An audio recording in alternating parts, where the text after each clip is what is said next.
Steve Burke here. This is going to be a short video talking about a couple of different chord voicings that are very simple to throw into your improvisation. So if you're somebody who already has your arpeggios together, if you're somebody who's already started soloing, writing your own bass lines, I think this video will be useful for you. So let's start. So I'm going to mostly be playing in this area of the neck, but these chord shapes apply everywhere. The reason I'm playing them here is because they're easy to hear and they're easy to see visually what's going on. So, the first shell voicing that we're going to learn is just the 1 and the 3 of the chord. So if you know this arpeggio, you already have 2 of these voicings under your fingers. You have the 1 and the 3, and you have the 1 and the 5. Okay? Now if you know a C major 7 arpeggio here, okay, now you have 2 more chord voicings that you can use. You have 1, 3, 7, and you have 1, 5, 7. Of those 2, I find the 1, 3, and 7 to be more useful. And here's why. The third of the chord matters a lot. It tells us whether it's major or minor. It's a very evocative, very sort of definitive chord tone. Whereas the 5 is present whether the chord is, you know, C minor major 7 or C minor 7. So by having 1, 3, and 7, it sort of very clearly defines what the chord is as a C major 7 here. Okay? So this 1, 3, and 7 is a really important concept. And we can apply it to any 7th chord. So the next one we'll try is a C dominant 7. So again, if you play a C dominant arpeggio, you have this chord built right in, which is a very, very common chord voicing on both the guitar and the bass. 1, 3, 7. And again, you have the 1, 5, 7 as well, but it's just not as colorful in my opinion, especially on a dominant chord. Okay? Next one might be minor 7th. So we'll play our C minor 7 arpeggio. And again, we just play 1, 3, 7. It spreads really nicely on the fretboard like this. Okay, so now that we have these basic shell voicings, we can start to apply them into our bass playing. And one great way that I like to do this is by using a little bit of call and response. So we can play the chord. So I'm doing there's thumb, pluck, thumb, pluck. So I'll play that, and then I'll answer it with a line.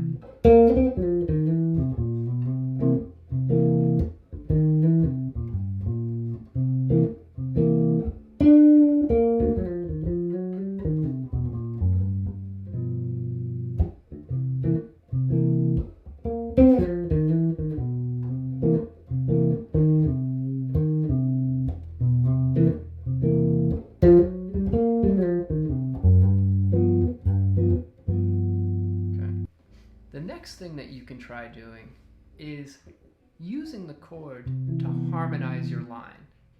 Okay, so using the chord shape to harmonize the melody line that you're playing. Okay, so if we just take a simple melody like this, so again we're in C major 7. If we take a simple melody such as G, A, B, okay.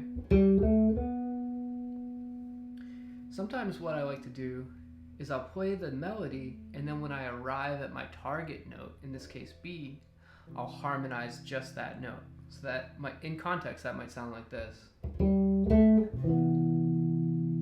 Okay? Give it a little bit more context.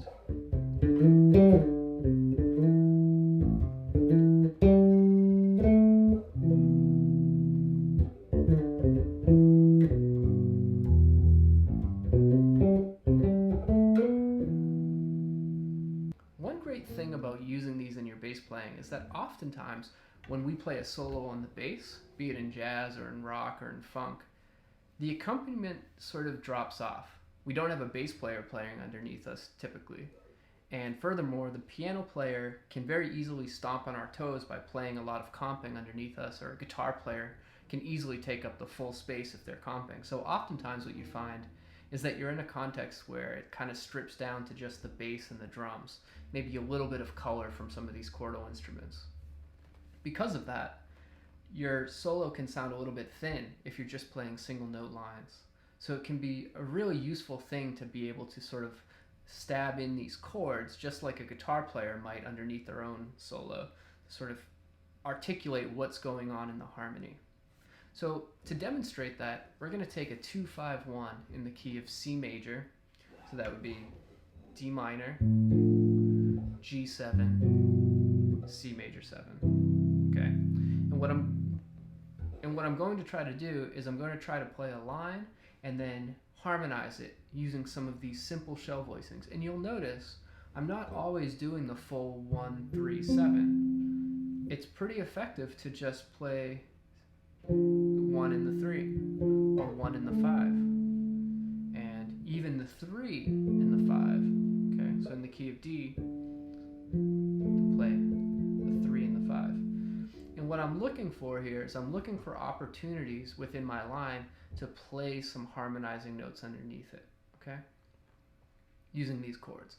So let's give it a try. So we're in C major 7, okay, we're going to go D minor, G7, C major 7. So let's see what that sounds like. 2, 1.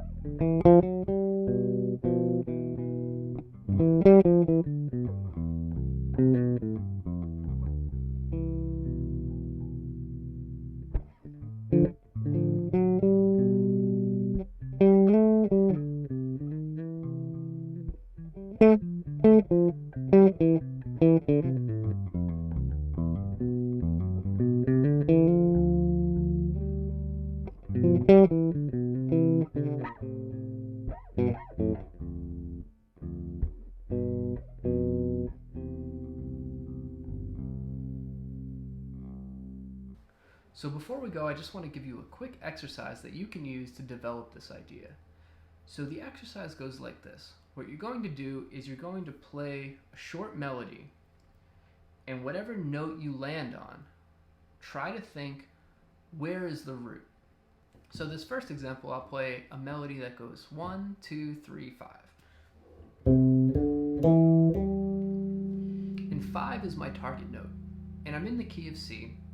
So the idea is, once I get to that target note, play the root along with it. So in this case, the root would be here. Okay? But don't limit it to just notes in the chord. We want to be able to do this on every note in the scale, because every note in the scale can be harmonized with the root. It's okay if it's not in the chord. It'll still sound cool. So this time we'll go 1, 2, 3, 6. And we want to think, where's the root? Okay, it's still C. So it's going to be like this. Or you might find this root here, a little easier.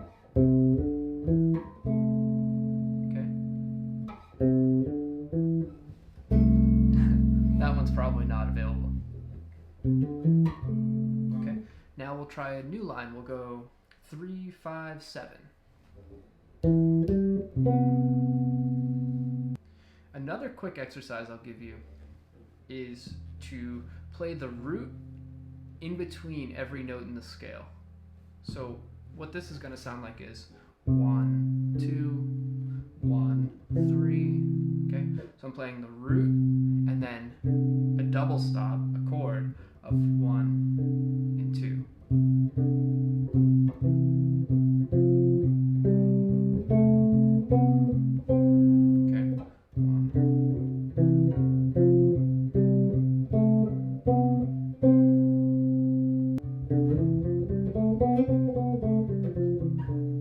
That's that's a very, very useful thing to know as well.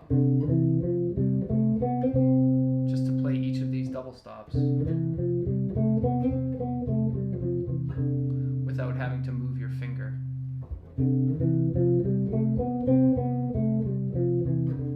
That might be easier to play with your middle finger.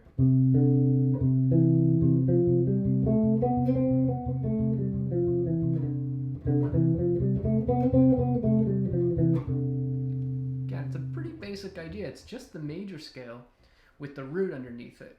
But we get a lot of really interesting colors. That's a very evocative sound, just the 1 and the 7, 1 and the 6.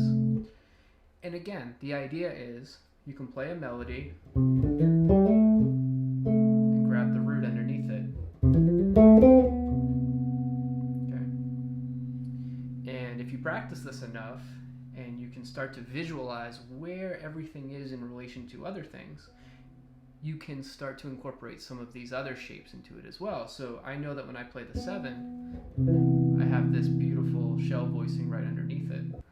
So that's it. I hope this video was useful for you. As always, thank you so much for checking out this video. Make sure you like, comment, and subscribe. Some of these chord concepts could be a whole video in and of themselves. Some of these exercises take a while to develop, but I just wanted this video to be sort of a general overview of how you can start to think about using chords, stabbing them in underneath your melody lines, thinking about ways in which you can incorporate some of these double stops just using the root. Very simple stuff. Just being able to play the root along with your melody note. It goes a long way in a bass solo.